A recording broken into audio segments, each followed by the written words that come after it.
The neighbor's kid stole my package and tore it open. It was a limited edition figurine worth tens of thousands of dollars. They heartlessly tore it to pieces. I brought the broken parts to their door to demand compensation, but instead of paying a single cent, that neighbor lady, she threw a tantrum and scratched my face up. Then she twisted the story, accusing me of intimidating a minor. Later on, she brought her relatives to my office to protest with banners. It cost me my job. While we were arguing in the hallway, that brat intentionally stuck his foot out to trip me. I tumbled down the stairs and ended up paralyzed in a wheelchair for the rest of my life. When I opened my eyes again, I had traveled back to before the tragedy happened. This time, I had a flash of inspiration. I deliberately placed an antique blue and white porcelain vase, which I was holding for a friend, right outside my front door. I made sure to slap a giant fragile label on the box, along with a sign that said "Do not touch." But even then, I knew deep down that thieving grandmother and grandson living across the hall wouldn't be able to keep their hands off someone else's package. You guys like opening mystery boxes, right? Well, this time, I'm setting you up with a mystery box worth $800,000. A real premium price tag. Just as I finished moving the heavy wooden crate to my doorstep, the security door across the hall creaked open. That woman, Wang Kuihua, walked out dragging her spoiled rotten grandson, Jahao, swaggering out like they owned the place. "Oh, what kind of trash did you buy?" she sneered. "Blocking the whole hallway with a box this big? Don't people need space to walk? Honestly, you have absolutely zero manners. In my previous life, it was still over half a year until that little animal tripped me and left me disabled. But now, seeing those two sour, mean-spirited faces again, I felt Zushin Intenza wave of sickening nausea that I could barely hold it together. I always knew the old hag was cheap and greedy, but I never imagined she could be this shameless. She's so wicked that she'd actually encourage her grandson to break the law. Thank God I was reborn in time. Otherwise, for the rest of my life, I would have been stuck in a wheelchair. Those decades of absolute despair. This doesn't belong to me. It's a high-value item I'm holding for my boss. I'm moving it inside right now. This thing is incredibly delicate. If you guys damage it, you couldn't afford the compensation even if you sold your house. Keep your kid's hands to himself. Don't go touching anything. If she had any sense at all, she would have grabbed her grandson and headed downstairs right now. But I know she won't. She's notorious for being a shameless, coddling brat. The more I emphasize how expensive it is, the more I trigger her twisted jealousy and her curiosity. Please. Stop acting like some big shot. You're just a low-life wage slave. Who are you to know any big bosses? How much could a crappy wooden box even be worth? Who do you think you're scaring? Come on, sweetie. Let's ignore this pathetic loser. He's just jealous that our family actually has money. If your box gets broken, that's not my damn problem. Anything left out in the hallway is just trash nobody wants. I'll tear it open if I feel like it. If you dare lay a finger on it, you'll regret it.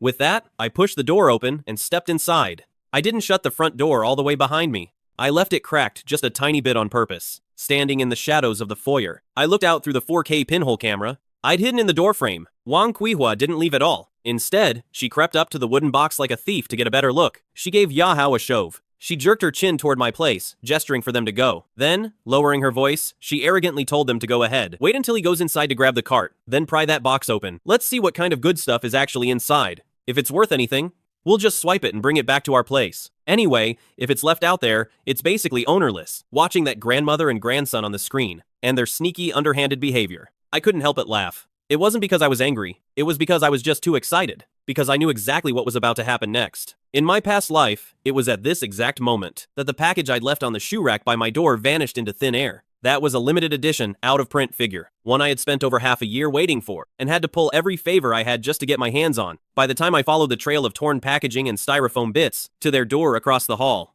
Jiahao was already holding a sharp pair of scissors, hacking my precious treasure to pieces. And he was clapping and laughing as he did it. My heart ached so much it felt like it was bleeding. I forced down my rage and demanded that Wang Kuihua pay me back for the damage. That old hag didn't show an ounce of regret. Instead, she plopped herself down right on the hallway floor and started throwing a complete tantrum. She pointed a finger right in my face and started screaming insults. "It's just a few pieces of plastic, and you want me to pay $8,000? Are you dirt poor and losing your mind? Trying to scam honest people like us, huh? He's just a child. Why are you picking on a little kid like that?" She kept shrieking, then lunged at me like a rabid dog. Using those long, jagged fingernails of hers, she shredded my face, drawing real blood. And in the end, she actually played the victim. She ran to the police station and filed a report. She wailed and sobbed, claiming that I, a grown man, was out here bullying a minor and a helpless old woman, because the hallways in this old apartment complex had no security cameras. It all just became a messy, unresolved, she said situation. The police could only urge us to settle it peacefully, but her cruelty didn't stop there.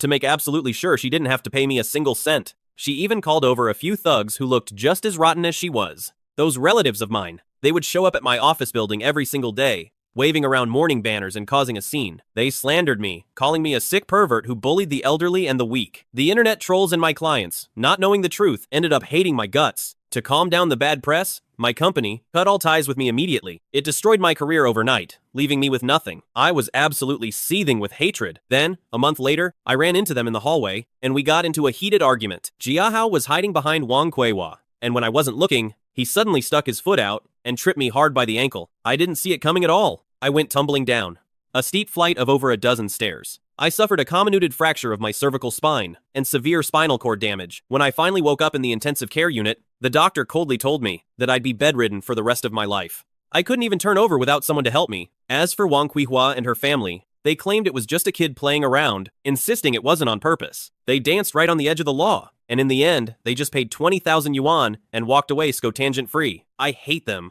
I hate every single one of them in Wang Kuihua's family. It was their pure stupidity and greed that completely ruined my life. I thought I would just rot away in that wheelchair, consumed by nothing but blinding, endless rage. But then I opened my eyes, and I was somehow back in time, just before the tragedy happened. I had just finished signing for a package for a buddy, and the box was still sitting outside my door at that very moment. This time, I'm going to make sure we have some real fun together. I spent the whole night planning everything out. I even postponed my planned business trip. I pulled out my phone and carefully checked the device hidden in the gap of the Spring Festival couplet outside my door. High-definition 4K night vision security camera lens. The extremely fragile label stuck to the large wooden crate in the footage. National-level artwork. That bright red custom-made do not touch warning label is clearly visible. The crate outside my door this time isn't filled with some cheap plastic collector's figure worth a few grand. It belongs to my buddy, a big-shot entrepreneur. He just won this at the Sotheby's spring auction for an astronomical price of 800,000 yuan. A genuine masterpiece by a world-class, critically acclaimed master. A blue and white porcelain vase. My buddy had to fly overseas today to negotiate a merger deal worth hundreds of millions. He just finished the handover for this set.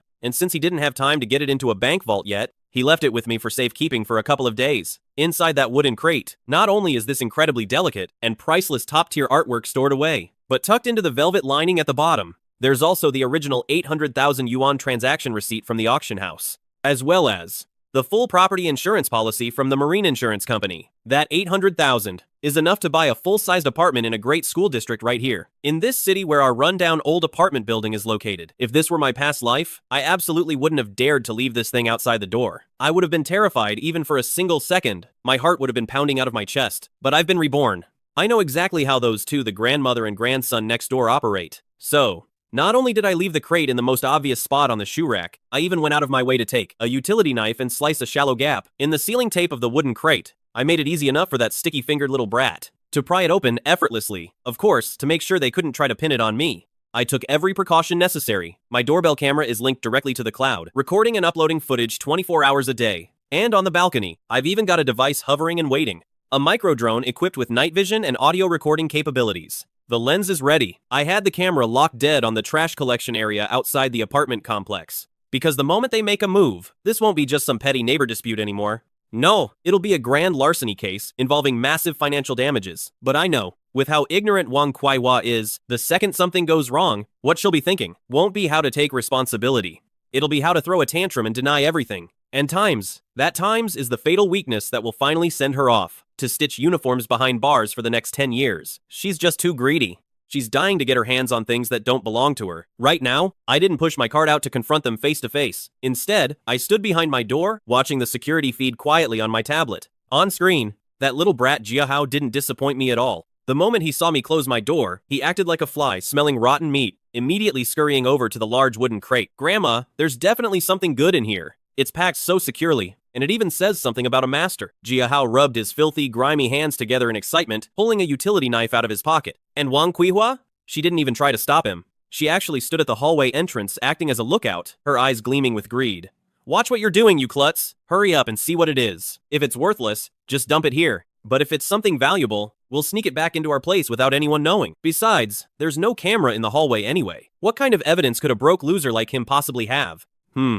I couldn't help but let out a cold laugh hearing that. That old hag. She still thinks she's getting a free handout. Jiahao swung the utility knife, and with a sharp times rip, he sliced right through the thick packing tape. He pried the lid of the wooden crate open with all his might. The first thing that caught my eye was tucked inside the high-end shock-absorbent foam, an incredibly exquisite, dark red. Gift box. Jahao didn't know the first thing about culture or appreciation. Like he was tearing apart a cheap toy, he ripped the foam open roughly and yanked the box out with a jerk. What a piece of junk box, he grumbled. Heavy as hell. The moment he opened the lid, even through the screen, I could see the soft, warm glow radiating from that blue and white porcelain. The masterful craftsmanship, the impossibly thin and translucent body, every detail screamed its $800,000 price tag. But in the eyes of a brat like Jahao, who lacked any sense of upbringing, this was just a glass bottle with some peaches painted on it. What is this trash? I thought it was the latest model toy. What a waste of time. Not only did he fail to put the vase back where it belonged, but instead, fueled by the spite of not getting the toy he wanted, he grabbed that $800,000 antique with one hand, and like he was bowling,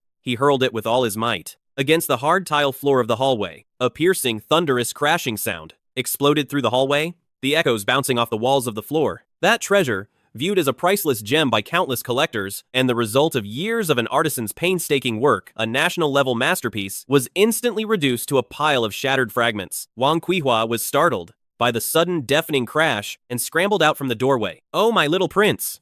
What on earth did you break? Making such a racket? Are you trying to kill me?" You scared the life out of me. I thought you broke some expensive appliance. Turns out it's just a broken old porcelain pot. Let it be broken, who cares? That piece of junk was worth $50 at most. Let's go. Let's hurry home. Just pretend none of this ever happened. Just as Wang Kuihua was pulling Jiahao along and getting ready to sneak back into the house, the corner of her eye suddenly caught a glimpse of a document that had fallen to the ground along with the jar. It was a few sheets of paper with an incredibly fancy finish. Wang Kuihua always loved to take advantage of small things. She wouldn't even pass up scrap cardboard left by others in the hallway. She picked up those papers on a whim, wanting to see if the paper quality was any good, to see if it was worth saving to sell as scrap. The first thing she looked at was that receipt from Sotheby's auction house. At first, she gave it a careless glance, but then she completely froze in her tracks. From behind the screen, I could clearly see her eyes widen in shock, like she'd seen a ghost in broad daylight. She stared intensely at the numbers at the bottom of the page. 800,000.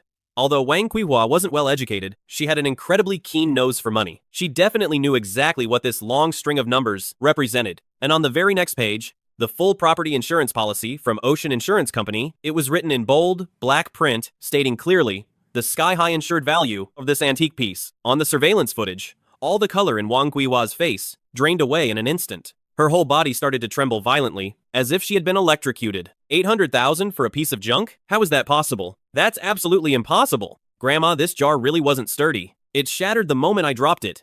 It's not fun, let's go. I want to go back and watch my tablet. Shut your mouth, you little jinx. With a heavy, swift hand, Wang Kuihua slapped Jiahao hard across the face. I smacked him so hard he spun halfway around on the spot. It was so agonizing that he burst into tears. Wang Kuihua is genuinely panicking now. It's the kind of fear that stems from the depths of one's soul. $800,000.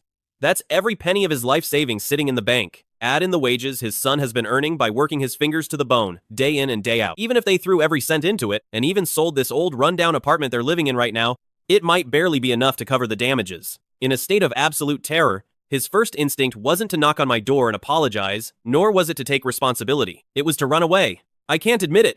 Absolutely not. I can't let on. There's no security camera in the hallway, right? That's it. No cameras. No one saw that it was us who smashed it. He clearly forgot. We're living in a highly digitized smart tech era. Who doesn't have a smart doorbell camera on their door these days? Driven by overwhelming panic and sheer greed, Wang Kuihua made a decision. That would be enough to send his entire family straight to hell. Destroy the evidence. That's it. Dead men tell no tales, get rid of the proof. As long as they can't find the items, they'll have no way to pin this on us. Like a stray cat that just had its tail stepped on, he scrambled back into his house like a madman. He yanked out an incredibly thick, heavy-duty black industrial trash bag. He didn't even care about the razor-sharp porcelain shards on the floor. He used his bare hands to scoop up those priceless fragments, stuffing them frantically into the trash bag, handful after handful. The sharp shards sliced open his fingers, and blood dripped onto the floor, but he didn't even notice. His mind was obsessed with one thought: get rid of it all, fast. Hurry up, stop crying and help me pick this up. Do you want your father to beat you to death? The two of them, grandparent and grandchild, scurried like rats stealing grain, gathering up all the fragments on the floor,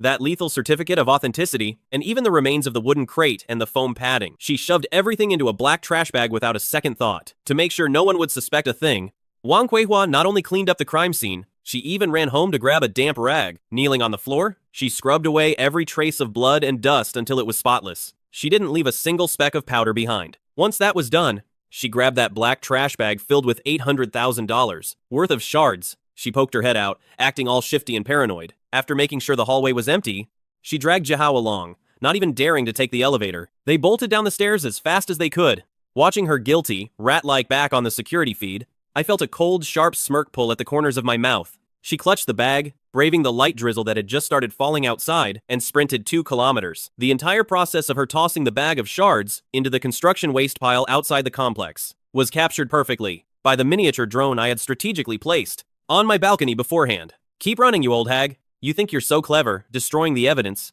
thinking you can just kick back and relax? The show has only just begun. Watching Wang Kuei-hua slink downstairs like a thief on the monitor, I didn't rush out to intercept her, nor was I stupid enough to go digging through the trash bin. Confronting her right now would only tip her off. If I did, that shameless old woman would probably turn it around on me, claiming I broke the items myself just to frame her. To catch a thief, you need the goods. I need to make this evidence airtight. I took a relaxed sip of the coffee on my desk, and then, calm and collected, I took the footage from the security camera in my door's peephole, along with the full recording from the balcony drone, bundled them up, and backed them all up to 3 separate encrypted cloud drives. After confirming that all the evidence was completely secure, I picked up my phone and dialed 911. Hello? Hello? 911? I need to report a crime. Right outside my front door, there's been a pretty serious case of theft and property damage. The people involved are currently trying to move the stolen items. Yes. The total value of the property involved is $800,000. Please send officers to the scene as soon as possible. After hanging up the emergency line, I immediately dialed the number for the senior claims manager at Ocean Insurance that my buddy had given me.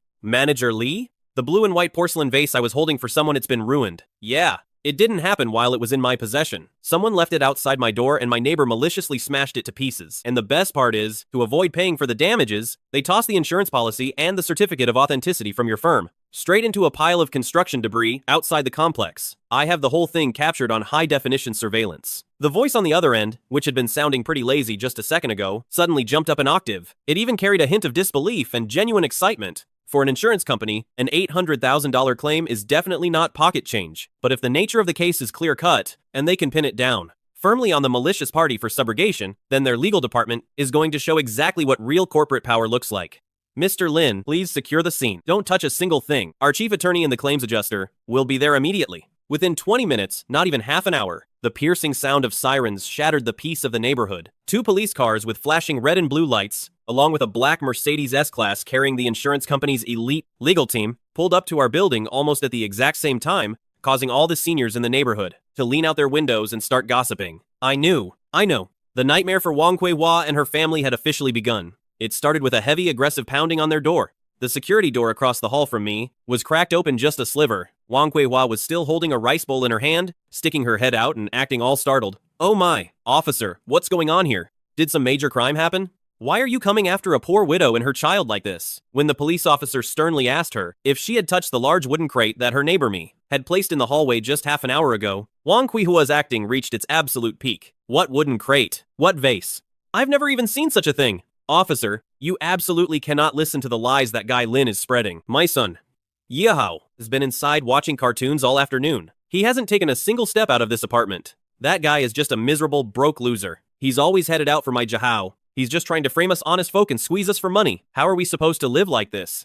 Jiahao was hiding behind his mother's fat, bulky frame, clutching a toy gun in his hand, making faces at me, wearing that same arrogant look that said, "What are you going to do about it?" If I hadn't saved the surveillance footage in my past life, I'd probably be so furious at her flawless, shameless manipulation that I'd be coughing up blood right now. And in the end, the police would have likely just written this off as a typical, he said. She said neighborhood dispute. But this time, I stood right by my doorway, not arguing, not making a scene. I just stared at her performance with the cold, dead eyes of someone looking at a corpse. I just watched her put on her little show. Then, with a slight smile, I handed the tablet to the lead officer. Officer, I don't want to hear any more of her nonsense. This is the footage from my doorbell camera. Please, take a look for yourself. The video started playing. The resolution was crystal clear. You could even see every bit of flab on Jiahao's face, along with that smug, twisted grin of his.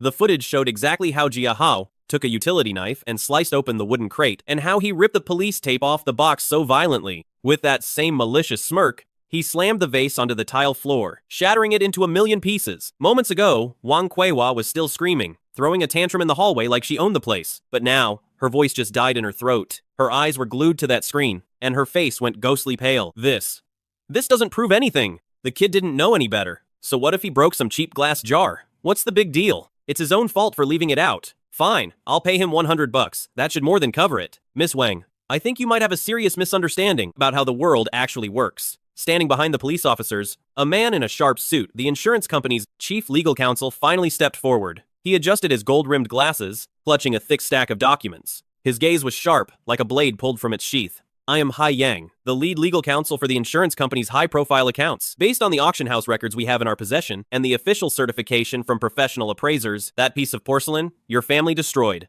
was a masterpiece by an intangible cultural heritage artisan. The value is extremely high. $800,000. $800,000? Are you out here robbing people? This is a setup. You're all in on this. I don't believe you. Even if it is worth $800,000, the brat was the one who smashed it. Go ahead and arrest him if you want. He isn't even 14 yet. He can't go to jail. Wang Kuihua was officially losing her mind. When faced with massive profits, he even tried to push his own young grandson out to take the fall. I let out a cold laugh. Miss Wang, minors might not have to bear criminal responsibility, but how about you take a look at this instead? The footage playing on the screen was exactly Miss Wang Kuihua trying to cover up her crimes. She was stuffing broken debris all over the floor into black trash bags, and braving a light drizzle, she ran out of the apartment complex to a construction waste site 2 kilometers away to dump them. The entire process, even her wiping away the traces in the hallway, was all captured perfectly clearly.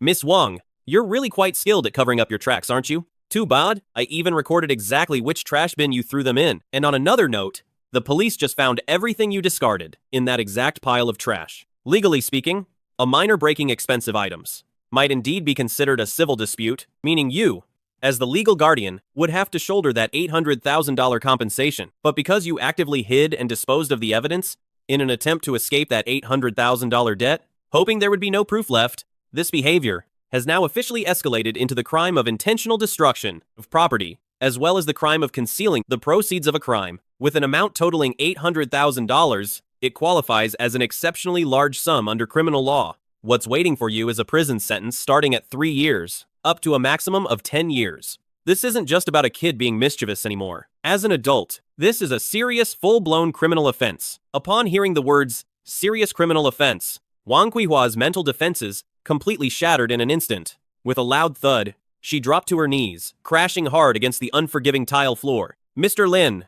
Boss Lin. Master Lin, I was wrong, please. I was blind. I truly had dog eyes and couldn't see. He lunged at me like a madman trying to grab my legs. But the police held him back just in time. All he could do was sprawl on the ground. His face was a disgusting mess of snot and tears. I'll go get it back. I'll pay. I'll sell everything I own. I'll even sell my scrap metal to pay you back. Just tell them it was all a misunderstanding, please. I'm an old person with brittle bones. I can't go to jail. Ji Hao watched as his grandmother, who always acted like the queen of the house, was now groveling on the floor like a dog. Finally realizing they were in deep trouble, he burst into a terrified wailing cry. A pungent yellowish liquid started trickling down his pant leg, forming a puddle. Didn't you always say he's just a child? Well, now please take that same sentence and go explain it to the judge yourself. Everything that followed went exactly according to the script I'd planned. The police cuffed Wang Kuihua on the spot for her criminal offenses and shoved her into the patrol car. After the insurance company finished their rigorous site inspection and evidence collection, they immediately wired the $800,000 settlement into my buddy's account. Soon after, the insurance company's massive, elite legal team bared their sharpest fangs. They launched a relentless subrogation lawsuit against Wang Kuihua's family. With a mountain of ironclad evidence against them, Wang Kuihua's son, who had been working in another city, spent all night on a budget train rushing back. When he found out that his mother was facing up to 10 years in prison and that the insurance company had already filed for asset preservation with the court, forcibly freezing all their properties, the man, over 30 years old, stood in the police station hallway. He slapped his own mother fiercely. More than a dozen loud, resounding slaps. He cursed her for being a jinx, but beating her to death wouldn't solve a thing. In order to secure a letter of forgiveness from me, and to keep Wang Kuihua from truly spending 10 years behind bars, and even more so, to prevent Jia Hao's permanent record from being forever tarnished by having an immediate family member with a serious criminal record, Wang Kuihua's son finally completely folded. Under the intense pressure from the insurance company's lawyer, his family was forced to scrape every penny together, selling the property they were once so proud of. They had to dump it for a dirt cheap price, nearly half of its actual market value. The money from the sale was just enough to fill that massive $800,000 hole, along with the exorbitant breach of contract fees and the other side's legal costs. In just one short month, their entire family went bankrupt overnight. They were kicked out of their big city apartment and saddled with a mountain of toxic debt owed to their relatives. On the day they moved out, a light, drizzling rain was falling. The weather was bone-chillingly cold. I stood on my balcony, holding a steaming cup of black coffee, watching coldly as Wang Kuihua and her family down below carried a few cheap plastic woven bags. They couldn't even afford a moving company. They had to push a borrowed tricycle through the rain. Jiahao no longer had that air of disgusting entitlement he used to have. Like a frightened, sickly cat, he cowered behind his father. And Wang Chuihua seemed to have aged over 10 years in a single night. Looking like a total stray dog with nowhere to go, she kept looking back every few steps, her eyes filled with nothing but regret and despair. I pulled my gaze away, cracked my neck, and felt the place where I had been stabbed in my past life. My spine, which is perfectly intact at this very moment. I let out a long, deep sigh of relief. In this life, I haven't dirtied my own hands. I didn't even have to exchange a single heated argument with them. Yet, I've achieved an absolute and total victory. I finally got some sweet, sweet revenge. When you're dealing with scumbags like these, getting angry or trying to reason with them is completely useless. Letting their own ignorant greed crash head-on into the cold, hard reality of the law, that is the most lethal blow of all. It's almost over.